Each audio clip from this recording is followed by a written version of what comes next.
एक बहुत प्रसिद्ध रसायन वैज्ञानिक की हत्या कर दी गई थी। जासूस सेफ अपराध स्थल पर पहुंचा। उन्हें बताया गया था कि वैज्ञानिक एक बहुत ही बड़ी परियोजना पर काम कर रहे थे। उनके साथ 3 सहायक भी थे। अपराध स्थल का विश्लेषण करते हुए सेफ को वैज्ञानिक के हाथ में एक चांदी का चम्मच मिला। सेफ ने सोचा कि ये वैज्ञानिक ने सुराग दिया है खूनी को ढूंढने के लिए। सुराग देखकर आप अंदाजा लगा सकते हैं कि कातिल कौन है। अनन्या, अजेसा, अख्तिया, जल्दी से बताइए, आपके पास 5 सेकंड का समय है।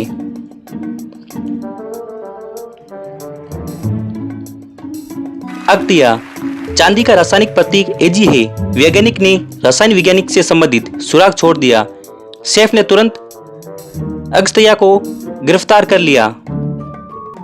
एक शहर में 2 चोर थे। एक दिन के समय में लूटता था और दूसरा रात के दौरान। दिन दिहाड़े चोर ने पहले दिन एक सामान लूट लिया। रात वाले चोर ने पहली रात को 2 सामान चोरी कर ले गया।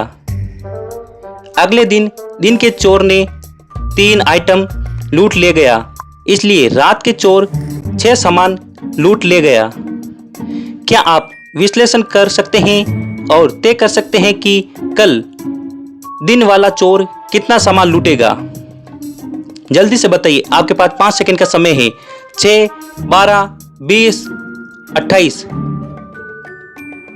12। 2 चोरों ने कुल चोरी किए गए सामानों की संख्या को चुरा लिया और फिर कई वस्तुओं को चुरा लिया। पहले दिन 3 आइटम चोरी हो गए थे, इसलिए दिन के चोर ने 3 आइटम चुराए थे और रात के चोर 1 और 2 और 3 बराबर 6 आइटम चुराए थे। तो अगले दिन 1 और 2 और 3 और 6 बराबर 12 आइटम चोरी हो जाएंगे। मनीष की अगले दिन एक बहुत महत्वपूर्ण मीटिंग थी, परंतु वह उस मीटिंग का कागजात तैयार नहीं कर पाया था। वह जल्दी से काम में जुट जाता है और अपना बाकी काम पूरा कर लेता है। मनीष यह बात कलीग को बताता है और कॉफी पीने जाता है। जब वह वापस आता है तो वहां उसका लैपटॉप गायब था। वह तुरंत जासूस सेफ को बुलाता है। सेफ मनीष के ऑफिस में पहुंचता है और मनीष के 3 कलीग से पूछताछ करता है। केरल, सर मैं चाय पीने गई थी, मुझे कुछ मालूम नहीं है। लूरा, सर मेरा हाथ फ्रैक्चर हो गया था, मैं डॉक्टर के पास गई थी, ये मेरी रिपोर्ट है, आप देख सकते हैं।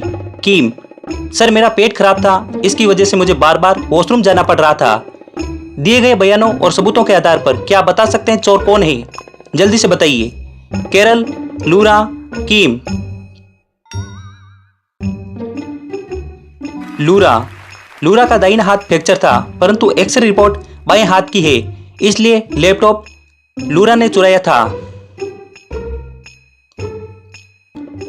श्याम जंगल में घूम रहा था। जंगल बहुत खूबसूरत था और जंगल की सुंदरता देखते समय श्याम का ध्यान सामने आए गड्ढे पर नहीं था। वह उसमें गिर जाता है।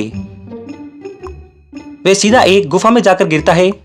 चारों तरफ देखने पर श्याम को गुफा में 3 दरवाजे नजर आते हैं, जो शायद गुफा से बाहर निकलने में उसकी मदद कर सकते हैं। तभी उसे गुफा में आवाज आती है, वहां निकलने के लिए 4 नंबर वाले दरवाजे को चुनो, गलत दरवाजा चुनने पर तुम्हारी मौत हो सकती है। श्याम विचार करता है, यहां तो 3 ही दरवाजे हैं, फिर वे 4 नंबर वाले दरवाजे से कैसे बाहर निकल सकता है? क्या आप गुफा से बाहर निकलने में श्याम की मदद कर सकते हैं? जल्दी से कमेंट बॉक्स में बताइए। उसे कौन से दरवाजे से बाहर निकलना चाहिए, ए, बी और सी? बी। अगर आप दरवाजे पर लिखे नंबर देखोगे तो आपको पता चलेगा कि दरवाजे पर जो नंबर लिखा है वह आईने की प्रकृति है।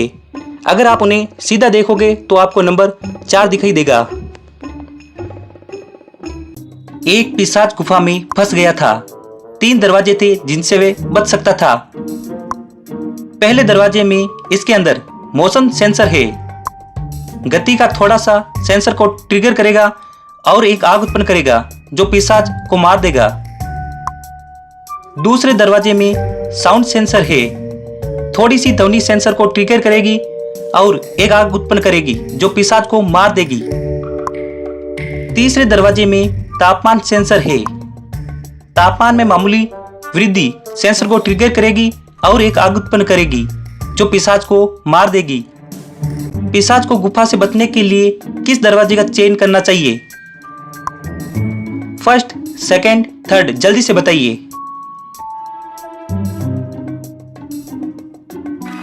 थर्ड, पिशाच ठंडे खून वाले होते हैं। वे तापमान सेंसर को ट्रिगर नहीं करेगा और आसानी से गुफा से भाग जाएगा। सीमा बाजार की ओर जा रही थी। अचानक उसे एक तेज आवाज सुनाई दी, जैसे कि किसी ने उसकी कार को पीछे से धराशायी कर दिया हो। नुकसान की जांच के लिए वे अपनी कार से बाहर निकलती है। एक लाल कार ने उसे धराशायी कर दिया था और घटनास्थल से भाग गई थी। सीमा ने तुरंत कार का पीछा किया। उसे कार एक होटल के बाहर खड़ी मिली। सीमा होटल के अंदर गई और 3 लोगों को अंदर पाया। उनमें से एक लाल कार का मालिक है। क्या आप अनुमान लगा सकते हैं कि वह कौन है? फर्स्ट, सेकंड, थर्ड, जल्दी से बताइए। सेकंड, फर्स्ट और थर्ड में उनके टेबल पर भोजन है, लेकिन सेकंड अभी भी मेनू कार्ड को देख रही है। वे अभी आई है। सीमा ने उससे नुकसान की भरपाई की। सरोज अपने 3 दोस्तों के साथ पार्टी करती है। मोनिका सबसे पहले आती है और सरोज को मृत पाती है। वह तुरंत जासूस सैफ को बुलाती है। जासूस सैफ घटनास्थल पर पहुंचता है और वहां उसे सरोज के शरीर के नीचे 3 वस्तु दिखाई देती है। तभी राकेश और मनीष पार्टी के लिए वहां आते हैं। राकेश, सर मैं यहाँ पार्टी में सबसे पहले आना चाहता था, परंतु कुछ महत्वपूर्ण मीटिंग की वजह से देर हो गई। मनीष, मैंने सरोज को बता दिया था मैं पार्टी में देर से आऊंगा। सैफ उन तीनों से अपना पता लिखने के लिए कहता है। सैफ तुरंत समझ जाता है हत्या किसने की है। क्या आप बता सकते हैं हत्या किसने की है? कमेंट बॉक्स में बताइए। आपके पास 5 सेकंड का समय है। मोनिका, राकेश, मनीष। सरोज ने सबूत छोड़ा था कि कातिल लेफ्टी है और तीनों में सिर्फ मनीष ही लेफ्टी है, इसलिए हत्या मनीष ने की है। रेशमा एक गुफा में मृत पाई जाती है। पोस्टमार्टम रिपोर्ट से पता चलता है कि उसकी हत्या दोपहर में हुई थी। सैफ उसके पड़ोसियों से पूछताछ करता है तो उसे कुछ रेशमी लोगों के बारे में पता चलता है जो वहां रहते हैं और गुफा के आसपास मंडराते रहते हैं। सैफ उन तीनों रेशमी लोगों से पूछताछ करता है। वह है एक ज़ॉम्बी टेंट, दूसरा वैम्पायर लेनी और तीसरा बेयरवुल्फ स्कॉट। ज़ॉम्बी टेंट, मैं दोपहर में एक लोकल कैफे में लंच कर रहा था। वहां का तला हुआ दिमाग बहुत ही स्वादिष्ट था। वैम्पायर लेनी, रात भर घूमने के बाद मैं अपने ताबूत में आराम कर रहा था। बेयरवुल्फ स्कॉट, मैं रात भर गुफा में छुपा रहता हूं क्योंकि रात में बेयरवुल्फ बन जाता हूं। सुबह में आदमी बन गया था और घर चला गया। इनमें से किस रेशमी व्यक्ति ने रेशमा की हत्या की है? जल्दी से बताइए। टेंट, लेनी, स्कॉट। ज़ॉम्बी ने शायद रेशमा का दिमाग लंच में खाया था। वैम्पायर धूप सह नहीं कर सकते हैं, इसलिए वुल्फ ने ही हत्या की है। आदमी बनने के बाद वह दोपहर में वहां आया और हत्या करके चला गया।